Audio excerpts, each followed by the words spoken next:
Hey everyone, and welcome to Prune Belly Insiders. I'm your host, Michael Adams. If you watched the first video I uploaded on this channel, you can see that I said I'd have Prune Belly survivors on, their parents, their siblings, and doctors dealing with Prune Belly Syndrome.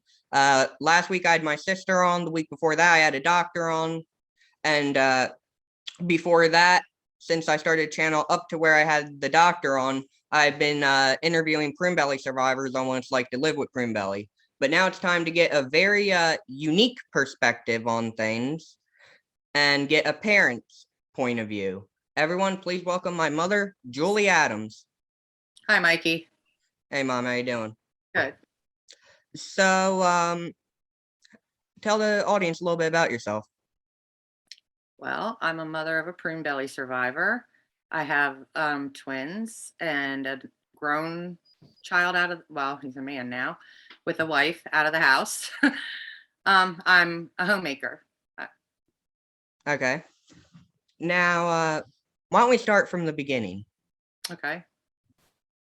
Well, let's say that I tried for 6 years to become pregnant with you. It was a long, bumpy road just to get pregnant. Took some fertility. That didn't work. Then I finally did get pregnant.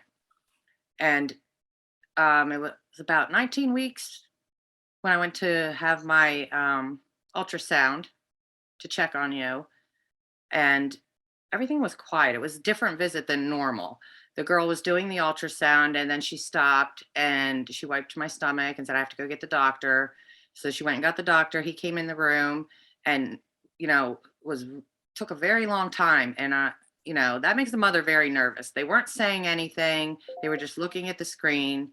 And then she wiped the gel off my belly and said that there was something wrong. They wouldn't tell me what it was, and that I had to go see a high-risk pregnancy doctor, which I was referred to, I don't know if I could say it, Robert Debs, who was awesome. So I went to him, and he was amazing. He looked at the baby, looked at you, and then brought me and my husband into his office, sat us down, and told us that you had what was called Prune Belly Syndrome. Eagle-Barrett syndrome is, I think, the proper name for it, and laid out our choices. It was devastating, to say the least. It was a devastating, because Yeah. we tried so hard for you. We had tried so hard, and I finally we got to find out that it was a boy, but it was unhealthy at the time.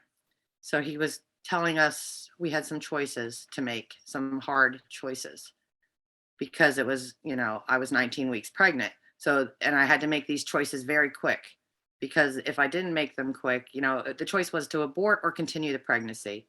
If I aborted, I would have to go far away to get, to do that. Or I had to, we could continue the pregnancy, leave it in God's hands, and he would do everything that he could to make you comfortable, and everything he could do to save your life. So, of course, I don't even remember the ride home after that visit, but he did say, it was our choice, and me and your father discussed it, and with our beliefs being what they are, we decided to continue the pregnancy. All right. And how hard was it for you to make that choice to continue the pregnancy? It was hard because, Dr. Debs was very informative. He even drew a little picture, and I still to this day remember it on yellow notebook paper, of everything that was going on with you. So it was a hard decision, because we knew that it was going to change our life, which every baby does. But this was going to be a major impact on not just me and your father, but, we had, another son at home that we had to think about too. Yeah. So it was a very difficult choice, very difficult. And it was very, it wasn't a difficult choice because God gave us you, and I believe that you are a gift. And every day and every minute that I have with you is a gift, just like all my children. All right. So, why don't we continue the story a little bit? Okay.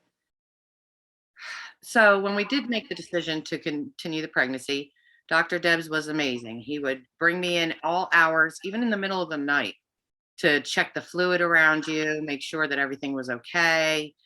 I have strips and strips of ultrasounds because it was like a weekly thing.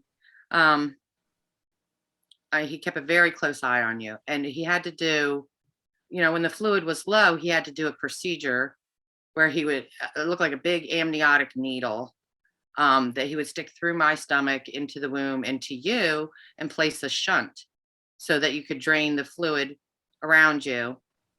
And you were so stubborn because he would place that shunt. And I hate needles. I have a big fear of needles. I don't like them. And this is a big long needle going through. So he would place the shunt and then pull the big long amniotic needle out. And then the minute he would get that needle out of me, you would pull the shunt out. He would look on the ultrasound and there's you with your little hand and you would pull it right out. So he had to do it several times. So thank you for that. So Sounds like I knew the pain I would have and wanted a little bit of revenge. yeah.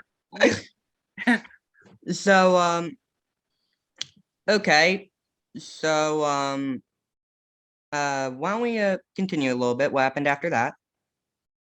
Okay. The goal was to make it to at least 32 weeks. And at the 32-week mark, I went to his office and he, I remember was doing the ultrasound and checking everything. And he says, "Oh my gosh, you're in labor. So you're going to have to go over to the hospital." So I left right from that visit. And it was funny because I didn't feel the pain. I didn't feel labor pains. I didn't have any symptoms that I was in labor. It didn't feel like I was in labor. So I was like in disbelief.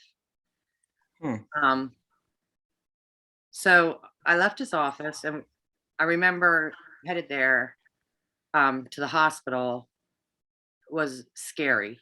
It was scary because I knew while you were in my stomach that things were going good. So I was afraid for you to come out because I was told what could happen during the birth, that you could only you could come out not breathing, and you could take one breath and that would be it. That'd be all the time I had with you. So I didn't want to go into labor. I didn't want to. I wanted to keep you inside of me and let Dr. Debs keep you safe and protected. Yeah. But I did go into labor and you were born, and during the birth, I remember you came out and you had the umbilical cord wrapped around your neck twice and tied in an actual knot. And I remember him saying he's never seen, an actual knot. He's seen plenty of cords wrapped around the neck, but this was wrapped around your neck twice and tied in he had to actually untie the knot. So your birth was amazing. And as soon as he did, you were breathing. You breathed on your own. You didn't need any assistance breathing. But I only got like a very quick glimpse of you. I didn't get to hold you. I didn't get any of that. You were rushed right over to, I guess, the children's hospital.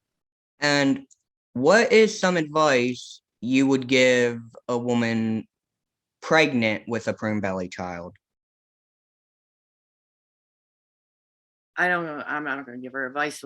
No, I'm not saying whether abortion or not, but I'm saying given the facts and everything, something you wish you had known during the really pregnancy. wished I would have known about the Prune Belly Network, that I could have heard stories and seen children with this disease, because all you can picture in your mind is what you're told by the doctor, because it's such a rare condition. So they tell you your child has this rare condition.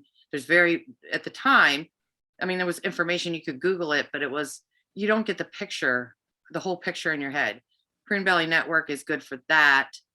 I don't know if I could say that on your channel, but they, to actually see that there's, you're not alone, that there's parents that have made the same decision as you, and you see the child, even though that you're all different but there's a lot of similarities, and it's informative, and as well as your channel. And I wished I would have had that or knew about that at the time. Not that it would have changed or altered my decision, but my guess, is that doctors would have informed them of these channels, yours too, so people can actually see, get a glimpse of what's ahead of them. I didn't have a glimpse of what was ahead of me.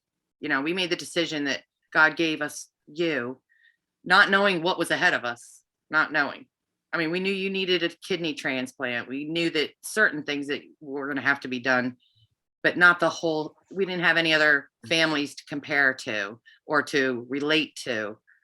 So that's my advice to a parent is to check out these channels. And my advice to doctors is to give these links and these channels to the parents so that they can actually get a glimpse of what is ahead of them. Okay. So, why don't we fast forward a little bit to where I was born? Okay. You were taken to CHOP. I don't know if I could say that. I don't see anything wrong with it, but I do want to put out a disclaimer that everybody, this is our personal experiences with CHOP. This is what happened to us and our experience. This is not medical advice. This is not us going against any particular hospital. This is just our experience with it, and should be taken as subjective information. All right, continue. Oh, and I'm sorry. And going back to the network, yes, you're allowed to say that, but I feel like I should say that they are not sponsoring this video. Sorry about cutting you off, but go ahead, continue. Okay, so you were taken to CHOP, and I was across the street at Penn. I remember the first time I saw you after I got out. I mean, being over there and being away from you, and not even being in the same hospital as you was rough, especially when I knew that there was a chance that, because I was told throughout the whole pregnancy that I may have limited time with you. So that was very tough, is getting out of the hospital and getting over there with you. And it was scary because I'm like, what if, something happens? And then I got no time with you. So it was a rush to get over there and be with you. And then the first time I actually saw you was in the NICU, with tubes, and you were on the ventilators, and you had a vesicostomy. So you could drain the urine. You had an NG tube so that you could eat and get nutrition. It was heartbreaking. It was heartbreaking when that's the first glimpse of your child. Yeah. Yeah, I couldn't even imagine how hard that's got to be. Right. And you were surrounded when I walked into the room by like 5 different teams of doctors. There was just so many doctors and nurses around your little tiny incubator thing. And I got the opportunity, just to speak with your team, which we had picked before you were born, actually. We had a meeting. Oh, sorry, continue. We had a meeting before I delivered you with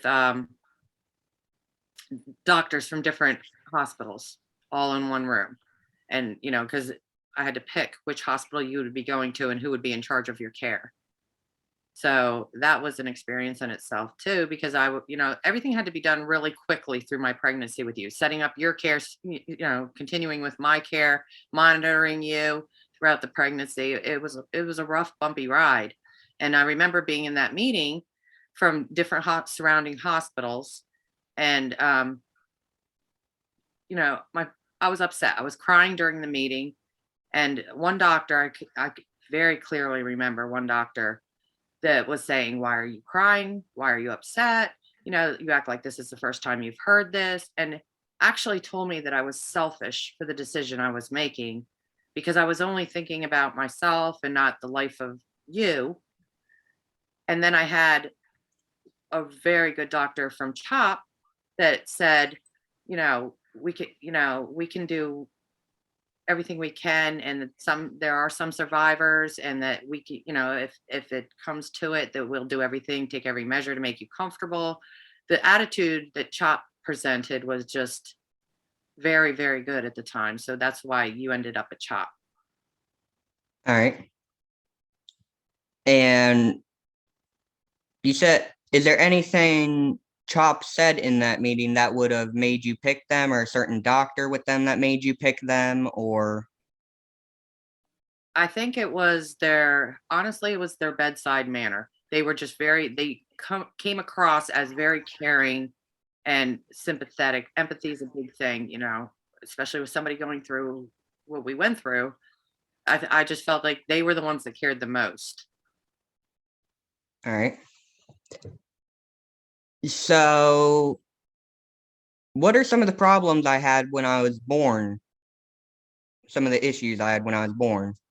When you were born, you couldn't eat, so you had the NG tube.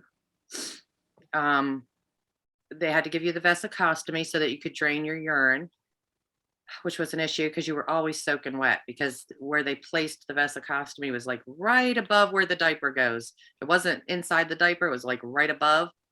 Even trying putting bigger diapers on you than, to cover it. We tried everything, trying to Yeah, rig things from home to make it work, but you were always wet, always wet. Nothing ever worked. It was just you were wet. the vesicostomy was right where the belly button was, right? I think it may have been even just a little higher than that. It was up high. I remember it being up high. Was not inside the diaper. All right. So, why don't we continue a little bit? You were in the NICU for probably, I would say 3 months, because we had to be trained on how to take care of you also. We had to learn how to place the NG tube because that had to be changed. So there was a lot of care instructions that we had to do, and you had to gain weight because you were way underweight. I think you were 3 pounds 4 ounces. So you had to gain weight before you could come home. Plus you were a preemie, so they had to monitor you closely. But I do remember that on the way home, you had this twitching. You had like twitching going on your hands and your feet. And I was watching you on the way home, and I said, "There's something wrong. I think he's having a seizure." And so we pull over to the side of the road. I think we did. I don't even think we waited till we got home, and called the doctors and told them that we just got released, and he's twitching. And they said, "Oh, no, no, no, that's just infantile spasms." And infantile spasms. So we brought you home, and it continued. It kept continuing, and then it started going up your arm, and your arm was shaking, and then your legs started shaking, and apparently you had a grand mal seizure. I mean, you just your eyes rolled back. You had a grand mal seizure. So we took you to the emergency room. Honestly, I really don't remember if we took you or we called an ambulance, and you went to the emergency room. So when we got to the emergency room, your father was at work. So I said, well, I'm going to go, make sure. I had to pick my other kids up from school because we were in the ER, and it was time for me to pick them up from school. So when I left it, I told the nurse that I have to go pick my children up and bring them somewhere, and I'll be back. I left you with the nurses and the doctors. Well, while I was gone, they witnessed you had a grand mal seizure there in the emergency room. So they said that, when I came back to the ER, they said that you did have one, and that they were getting ready to transport you back up to CHOP. So we went right from there So you get excited. Your baby's coming home from the hospital finally, especially after 3 months. Just to go right back in. Just to go right back in. Just to go right back in. So yeah, then we went to CHOP and the neurologist and everything, and they did the tests, and yeah, you did have a seizure disorder. So got you all straightened out and brought you home. And just out of curiosity, what did they diagnose me with? The neurologist said that you had polymicrogyra, I think it's called, where there was more wrinkles on one side of the brain than the other, and that we wouldn't know the effects it would have on you until they present themselves as you grew. Like you had a period where you had optic nerve hypoplasia, I think it's called, which is you had tunnel vision. You could only see shadows on the side. It was like tunnel vision. That you outgrew though. So it has to do with the wrinkles on your brain, but you present, they don't know what effects it's going to have on you until they present themselves. All right.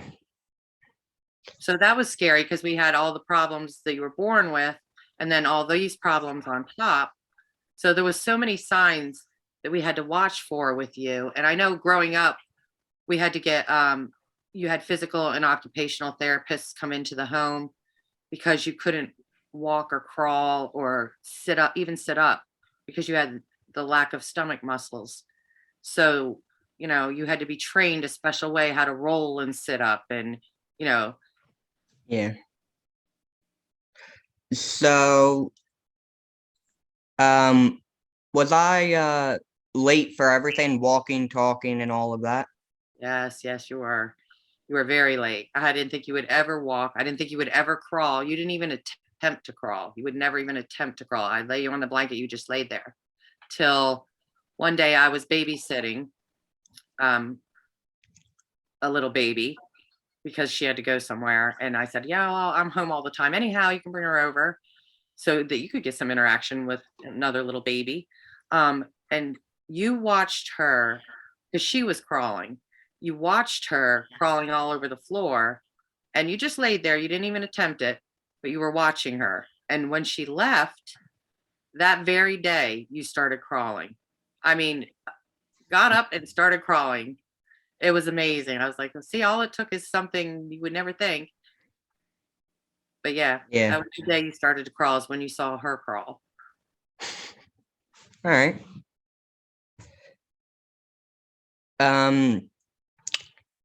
So, you said I had a kidney disease when I was born, correct? Well, because of the damage it had done in utero, you came out, you had one functioning kidney. Your other one was barely, not even, I think it was like 5% function, 10% function. It was very little function. It had a little bit, but not really to do anything. So you only had one kidney. So you needed a transplant. And we knew that eventually. All right. And I know most people who get transplant end up on dialysis before that. Was I on dialysis? No, we were very straightforward with the doctors that we did not want to ever see you on dialysis, and that if we could avoid it and do the transplant early, that's what we wanted to do. So as they watched your creatinine very closely and your numbers, and when it came time, they would let us know we're getting close. So we became active. I wouldn't say there's a list. Everyone says my name's on the list for a kidney transplant, but there's not really a list because you have to match. So I do remember that you were 3, and I went to, I think it was a grocery store. I was somewhere, but when I came back, your father told me, we got to go. We got the call. They have a kidney for him. We need to get to the hospital. And you only have an hour. You have to get there within the hour. So that was scary. That was very scary because, you're like, oh, I hope he gets a kidney. I hope he gets a kidney. And you pray for it and you pray for it. And then when that time comes and you get hit with it, it's like, oh, I'm not ready. I'm not ready. I don't want this to happen. I'm not ready.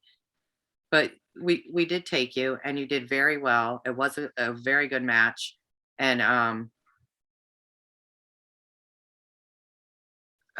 you got that off a cadaver list. That was not, a live donor. And it was an adult kidney placed in a 3-year-old. So that was amazing to me that they could take an adult kidney and put it in a baby. So All right.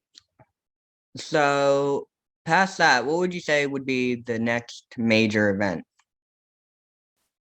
there was many major events.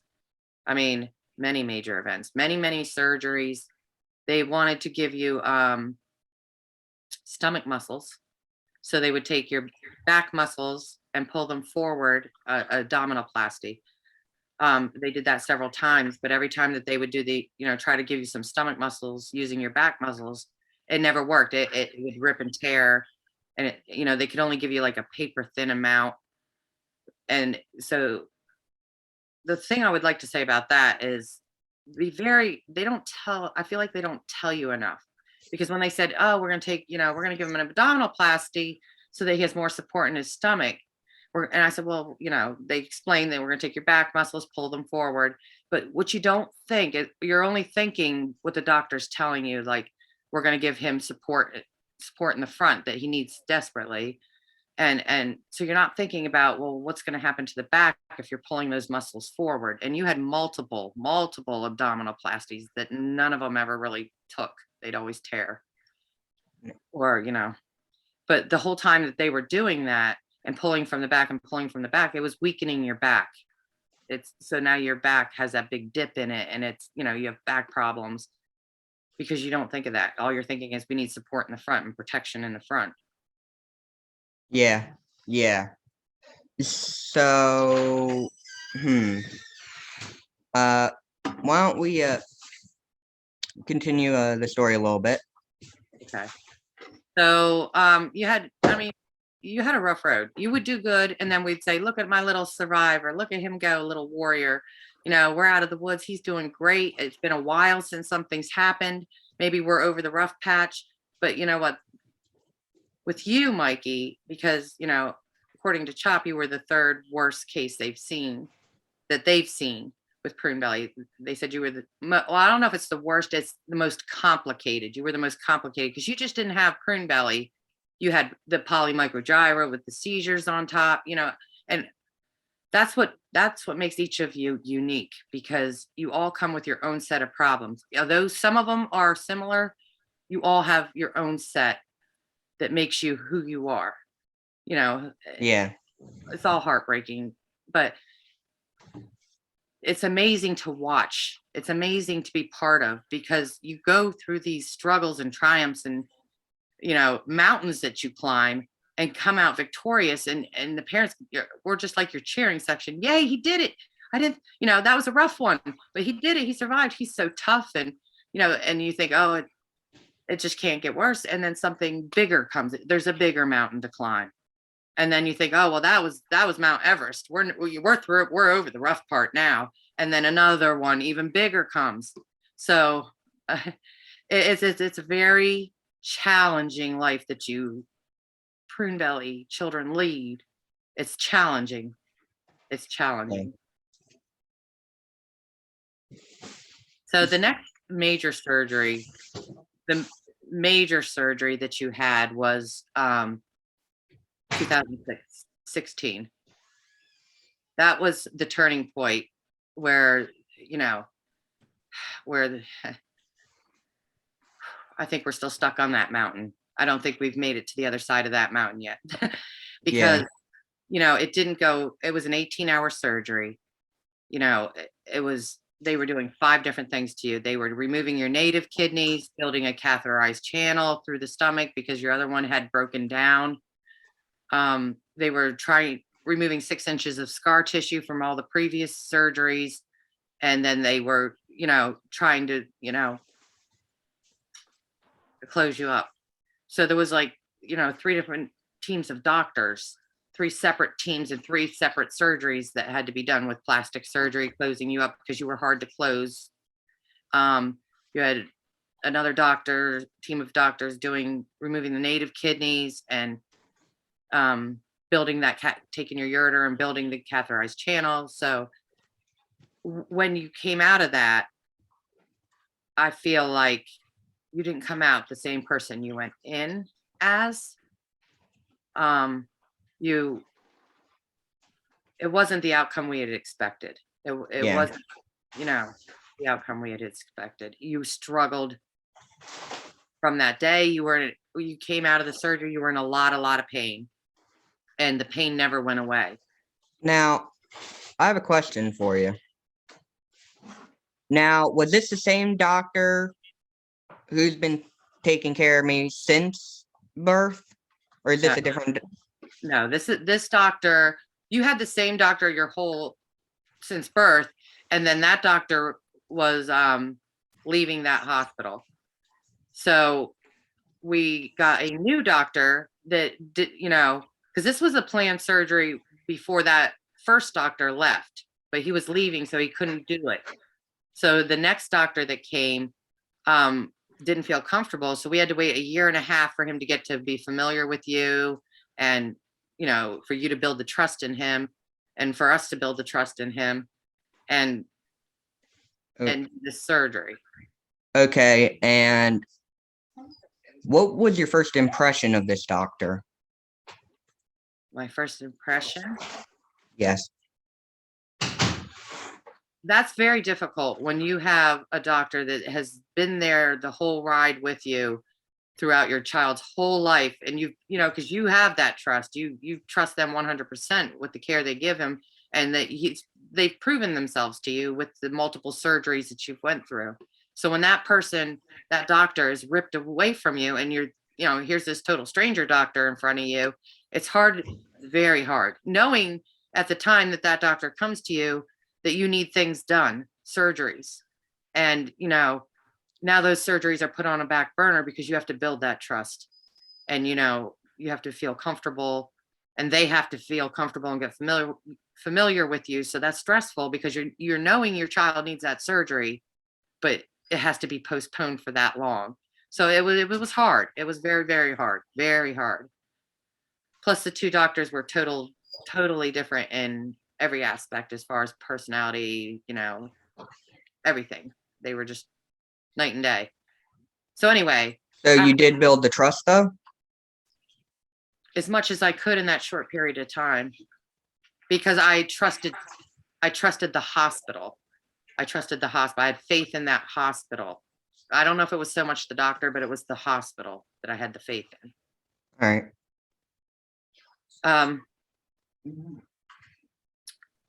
The reason that you had that surgery was because they told us that you want it to be a planned surgery. So you got to the point where you couldn't wait anymore. So I don't even know if the trust was there. It was the point where we couldn't wait anymore because your port had deteriorated and we had to get that urine out. So it had to be done.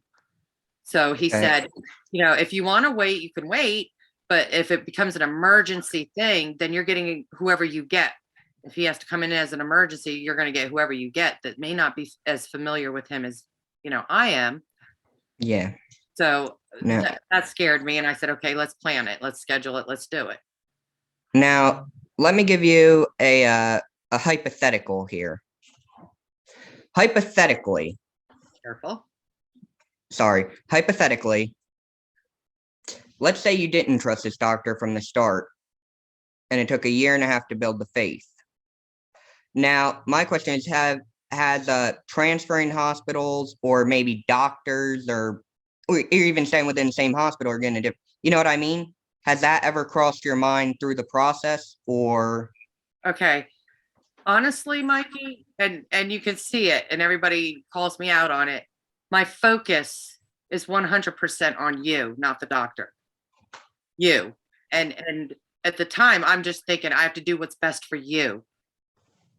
I don't care, if somebody knows how to fix it, I want them to fix it. So my focus wasn't on the doctor as closely as it should have been.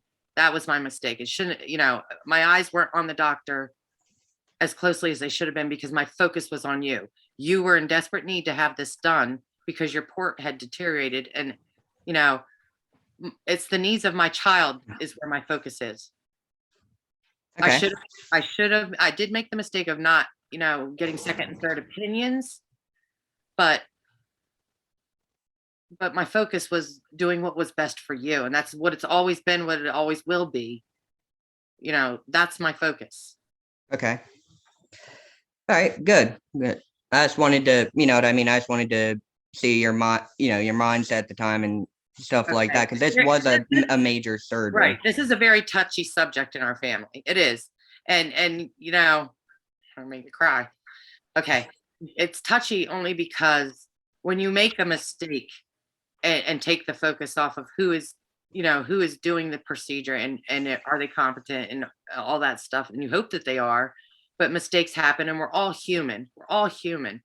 But when a major mistake that affects the outcome of the surgery and affects the rest of your life that you have to live, because you're a child and I'm making the decisions for you. So when I make a bad decision, you suffer the effects for the rest of your life. I'm not saying I don't either, because a mother always feels what the child feels. We feel your pain. We go through your pain with you, but you're the one ultimately that is, the effects are on you for the rest of your life. So the mistakes we make, because we don't know much about this syndrome, it's rare, Mikey. And so if we make a mistake, it's heartbreaking.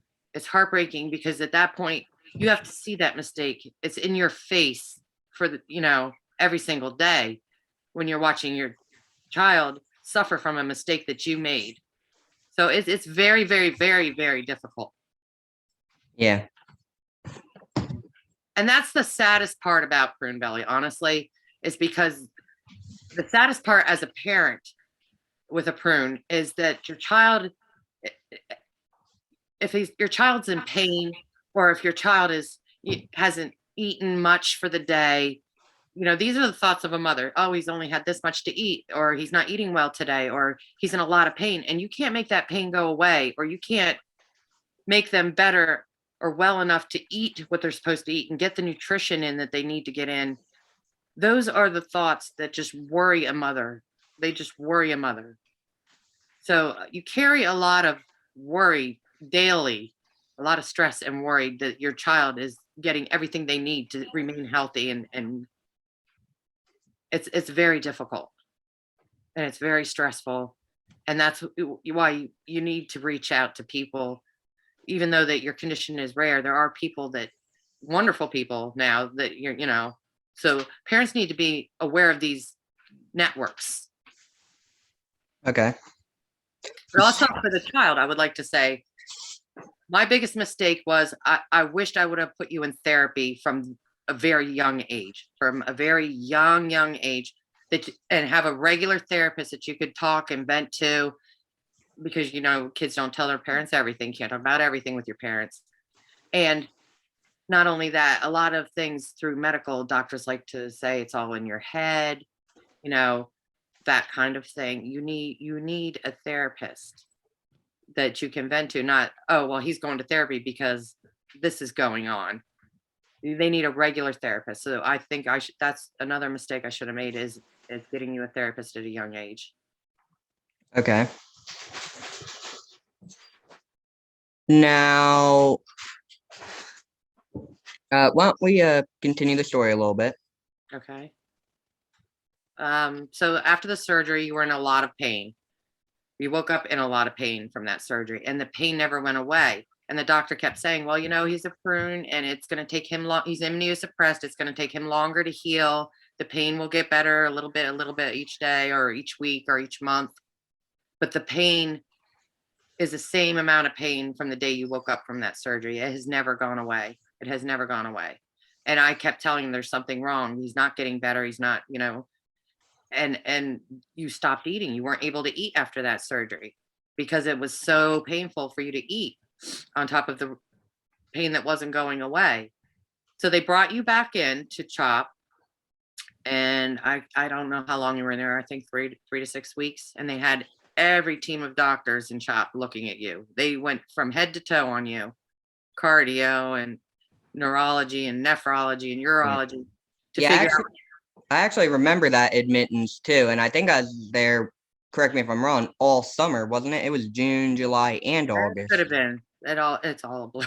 It all becomes a blur once you pass that hurdle. Yeah, So I don't know the exact amount of time you were in there. It was a while. But they yeah, had all these different teams of doctors searching for why you were in so much pain, why you couldn't eat, all these problems, and dietitians, and there was just everybody. It seemed like every department of CHOP was looking at you, and they couldn't come up with anything, a valid reason why you were in so much pain from that surgery.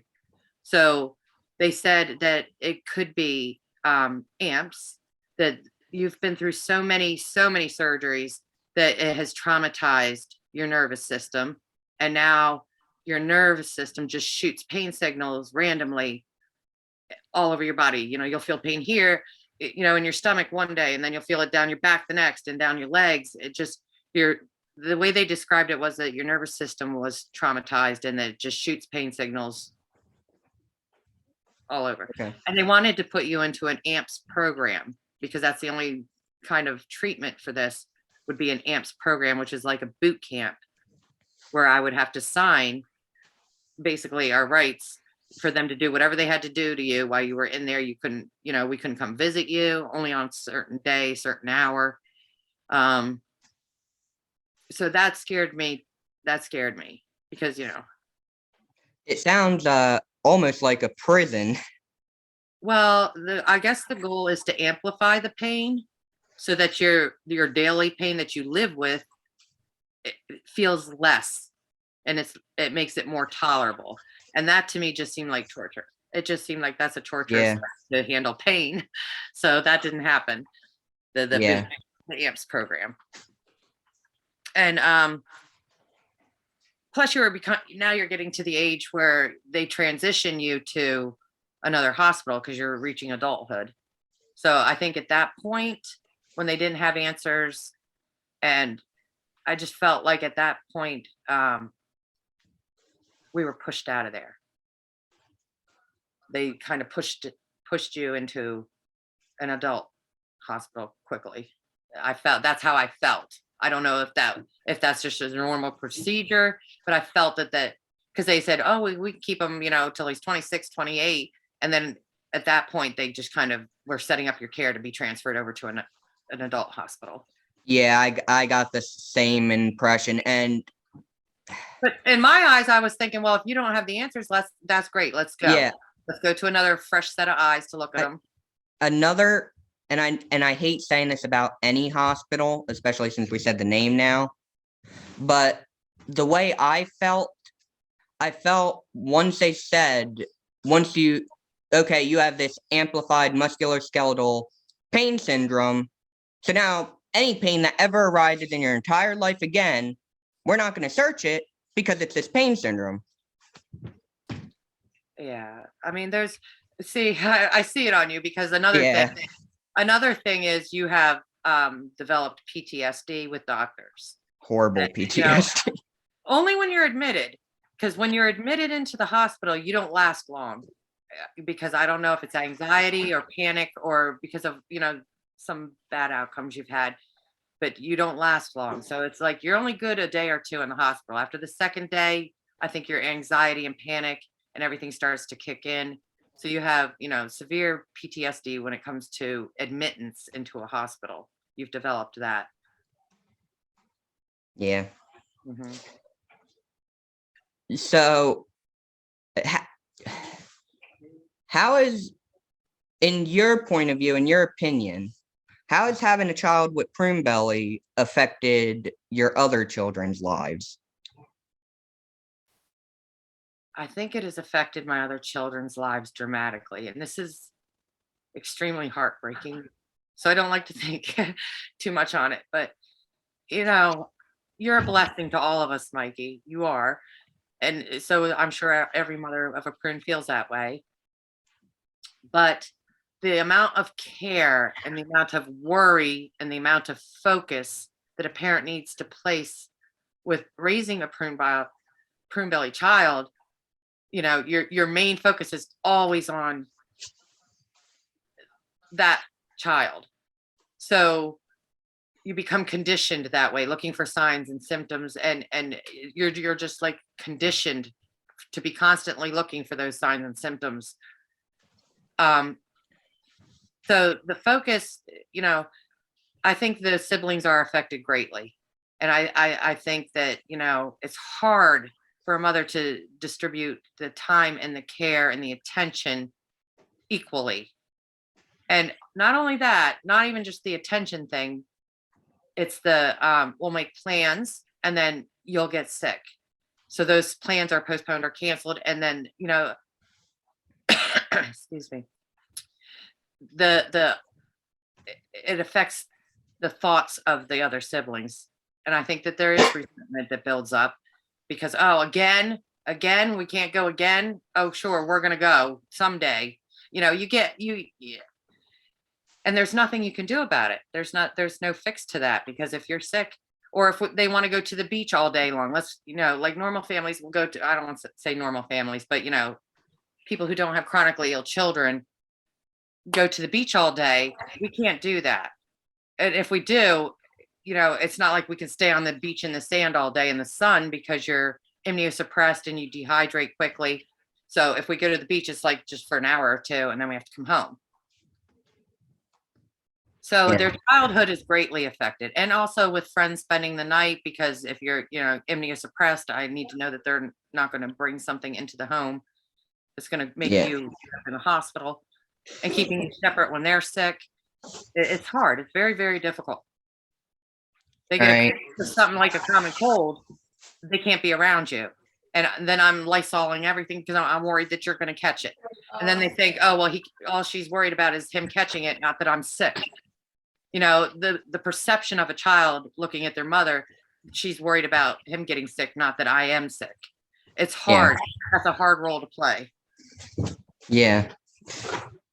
So for a mother with a prune belly child and multiple kids, what advice would you give them to kind of close that gap, or lessen the resentment the siblings might have, or lessen the effect, I should say, that the prune belly has, if there is a way? There's not enough hours in a day. That's what it boils down to. And it's not that we love them less. You love all your children equally, just differently. And that, it's very hard, but you have to let them feel important too, and know that you love them too. And there's some days, Mikey, your care is so tremendous that I don't talk to them at all. Here's your dinner. Here's your breakfast. Take them to school, pick them up, do your homework. I'm like barking orders at them. And I feel like when I lay my head on the pillow at the end of the day, that I barely had a 5-minute conversation with them. But then there's days that aren't like that, so it's hard. It's hard to focus on the amount of care for a prune belly and the care and needs of the other children. And that's it. All I can say is try your best. Try your best to make each and every one feel important, that they count and they matter and that they're loved. And some days are harder and some days are easier.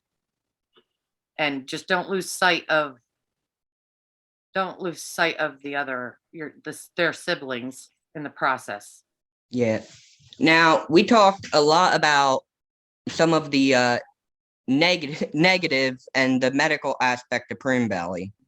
So my question is, what are some of the positive or happy memories I have a lot of happy memories. Let me think. Well, just so we can show that prune belly, while it is bad, ain't a death sentence. No, all that. We have our good times too. We went to Make-A-Wish had given us a trip to Florida, so we went to Florida, and that was an amazing trip. Unfortunately, your siblings were a little too young to remember it, but your older brother remembers. Let's see. We went on some cruises. Spirit of Philadelphia. We went on the Spirit of Philadelphia a couple times. That's through the Dolan Fund, right? When the Dolan Fund was there. Yep. Mm-hmm. Yep. So they were amazing trips. And those are the things you got to look for, so that the siblings can be included and, have some fun times and see that Yeah. that Prune Belly is not just awful. It is awful, but it's not awful all the time. That it Yeah. can, you can do things as a family. They're rare. They're diamonds in the rough, but you do have your good times too. All right. And has having a child with Prune Belly that's been through all this, obviously we started off good, got decent to, it got worse as I got older. And part of that, like you said, could be due to the fact that I was on my way out. But has that experience shaped your view of doctors, nurses, or the medical field in general at all? Or had an effect on your view on any of that? I wouldn't say it's affected well, it has. It's made me more aware that I need, when the doctor tells me something, that I need to get that confirmed, with a second opinion or a third opinion before I do anything major to you. That is a thing. I believe that we're all human, even doctors make mistakes. Yeah. Not purposely make a mistake, but that things happen, or especially with a prune belly, unexpected, because your anatomy is not the same. Things are moved around and placed where they should, not normal position. So I believe that, you did suffer effects from that surgery with your heart being tilted, and there's issues there. But we're all human at the end of the day, and we do make mistakes, and they're not purposeful. They're not hurtful. But I do believe, as a prune belly parent, that you need to get a second and third opinion and really think about the outcome, the good, how it could turn out good, and then think, what if it doesn't turn out good? What effects is my child going to have the rest of his life if it doesn't turn out good? Not just, oh, he needs to be fixed. He needs to be fixed. You need to look at Yeah. the big picture. And if the doctors aren't helping or don't have the answers, then you need to go to someone who does. You go outside that doctor and you find the doctor that does have the answers. Okay. And so I just try and think of a question, but why don't we wait, is there any more to the story? Where did we leave off? You had 2 transplants. Yeah.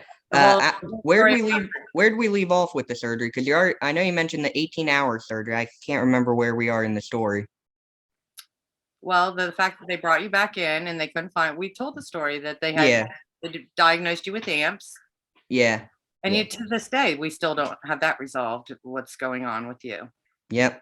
And then we've had some terrible things happen after that too. All right. How would you not describe me, but how would you describe a Prune Belly survivor in general? How would a miracle? They're miracles. They're amazing. They're the strength and the courage of what you have to go through, and that you go through victoriously, and you're so brave. And then, people look at you and can draw strength from, I hear it all the time. Well, at least it's not as bad as what he's going through. And that's awful. But people can see the light in you, and they can see your strength. And it's just amazing to watch a prune go through what they go through, and smile on the other side. Smile like that. You're sitting there in severe pain right now. And that's the thing with you, is you've learned how to mask it, because you want to present yourself to the world the way you want to present yourself. So you're very good at hiding things, which makes my job harder, because I got to look harder. I got to look harder for those signs.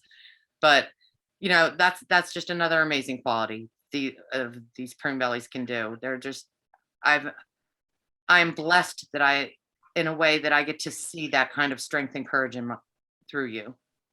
I feel blessed. Right. Okay. And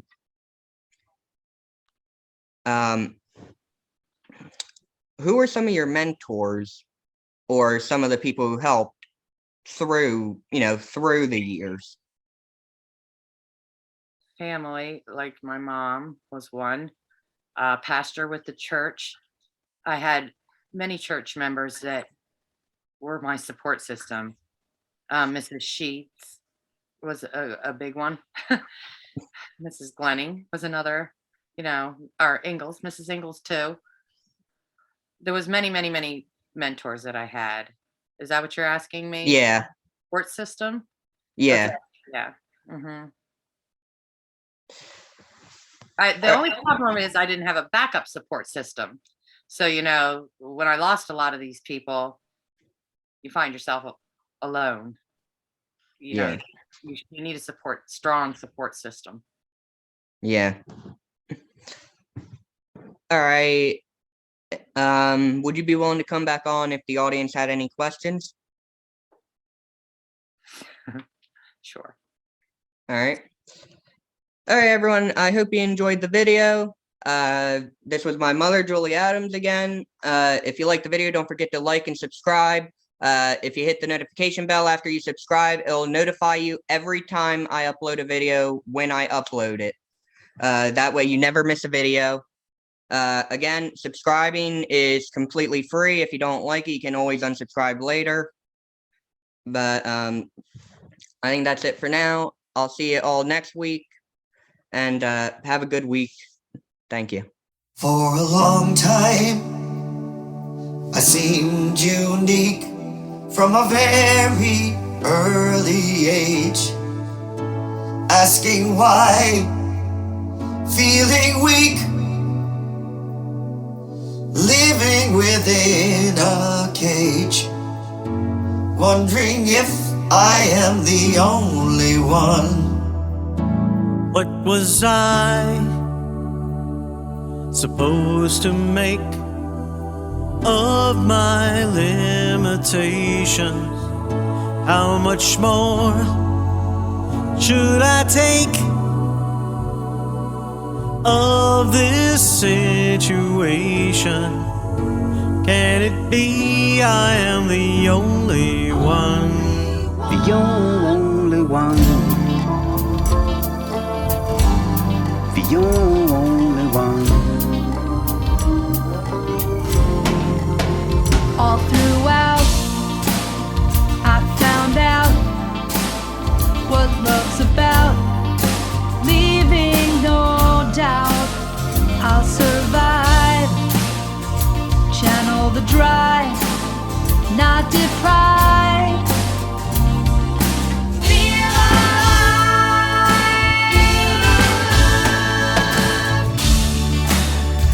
Do you know how it feels to be different? At times you think you are the only one who exists with the pain of not being the same. When you got brothers and sisters that don't share the same last name or share the same blood, but share the same battle. Some days are real good, some days are just a hassle. Operations to doctor visits, you are not alone. So I wrote this to let you know you don't have to be alone. The only one. You don't have to be The alone. only one. You don't have to be alone. These days, there are ways through the haze to sing His praise. We gather here with prayers held dear, wanting to erase all pain, death, and fear.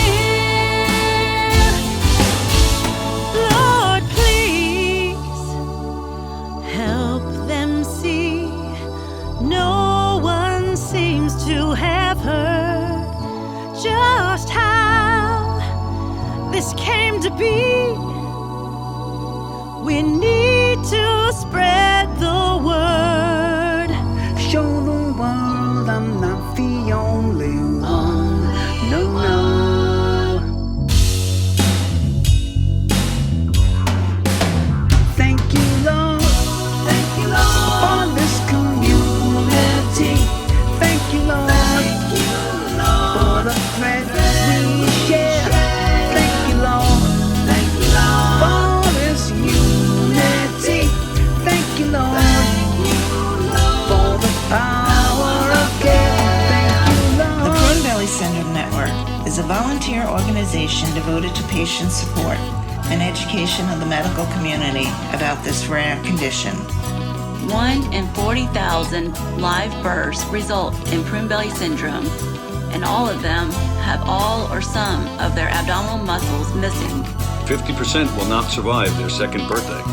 Our goal is to change the medical profession's perception of Prune Belly Syndrome as a hopeless condition and to educate and promote an interest among the community to do further research into the causes of the syndrome and more effective treatments. www.prunebelly.org. You can help. Thank you, Lord, for this community. Thank you, Lord, for the friends we share. Thank you, Lord, for this unity. Thank you, Lord, for the power of care. Thank you, Lord, for showing me I'm not the only one. If you don't know what Prune Belly is, please go to www.prunebelly.org